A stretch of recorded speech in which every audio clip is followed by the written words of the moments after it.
সবচাইতে ইম্পর্টেন্ট প্রসঙ্গ হচ্ছে তাহলে কি টিম রেড হক্স ছেড়ে বিডি টপ 1 অর্থাৎ বাংলাদেশ টপ 1 স্কোয়াডে আরএচকে ফ্লিকার যুক্ত হয়েছে কিনা। তোমরা যদি স্বাভাবিক দৃষ্টিতে দেখো তাহলে অবশ্যই আরএচকে টিম থেকে লিভ নেওয়ার পরে আরএচকে ফ্লিকার কিন্তু এখন বিডি টপ 1 ফ্লিকার হয়ে গিয়েছে এবং সে কিন্তু বিডি টপ 1 স্কোয়াডই রিসেন্টলি গেম প্লে করছে। তবে সে এখন কেন বিডি টপ 1 সাথে খেলছে এবং কেনই বা সে তার নাম চেঞ্জ করে বিডি টপ 1 রেখেছে, এই বিষয়ে আমি তোমাদেরকে বলতে চাই। ভিডিও শুরুতে ইন্ট্রোতে আমরা বলেছিলাম রোড টু গ্লোরি নামে একটা টুর্নামেন্ট আয়োজন করা হয় যেখানে বড় বড় ইউটিউবাররা অংশগ্রহণ করে।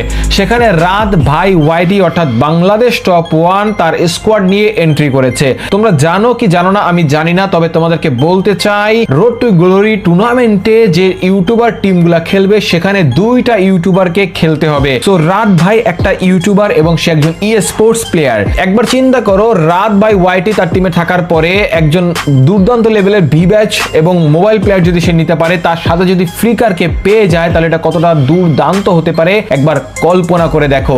এই ব্যাপারটা অনেকটা এগিয়ে নিবে বিডি টপ 1 স্কোয়াডকে পরবর্তীতে রোড টু গ্লোরিতে ভালো পারফর্ম করার জন্য। এই জায়গায় যদি আমি তোমাদের সাথে শেয়ার করতে চাই যে আসলে এই ডিসিশনটা ঠিক হয়েছে কিনা ফ্লিকারের আরএচকে টিম থেকে বিডি টপ 1 স্কোয়াডে যাওয়ার জন্য, তাহলে আমি বলবো একদম ঠিক আছে। এই পর্যন্ত যদি সে রোড টু গ্লোরি খেলতে চায় এবং সেটার জন্য যদি বিডি টপ 1 স্কোয়াডে জয়েন করে, আমার কাছে মনে হয় ফ্লিকার এখনো পর্যন্ত অফিশিয়ালি বিডি টপ 1 স্কোয়াডে জয়েন করেনি।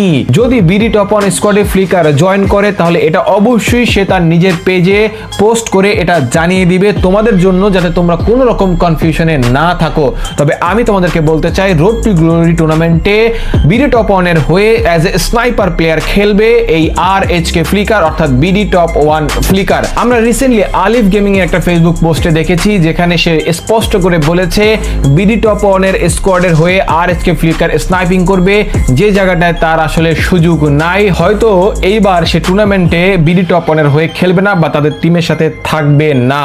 এই ব্যাপারটা দেখে আমার অনেক বেশি দুঃখ এবং খারাপও লেগেছে। পরবর্তী ভিডিওতে আলিফ গেমিং কে নিয়ে এই আলোচনাটা ক্লিয়ার করা হবে, তো ওই ভিডিওটা দেখার জন্য তোমরা অবশ্যই চ্যানেলটাকে সাবস্ক্রাইব করে রাখবা। তো এবার আসলে আলোচনা করা যাক সর্বশেষ বিষয়গুলি নিয়ে। প্রথমত কথা হচ্ছে টিম রেড হক্স এর হয়ে আরএচকে ফ্লিকার অনেক অ্যাচিভমেন্ট নিয়েছে এবং এই টিমের সাথে তার অনেক বড় যাত্রাও ছিল। হয়তো আর অনেক বড় যাত্রা হলেও হতে পারত, কিন্তু এখন পর্যন্ত এটা এখানেই স্টপ হয়ে গিয়েছে আরএচকে ফ্লিকারের সাথে টিম আরএচকে এর যাত্রা।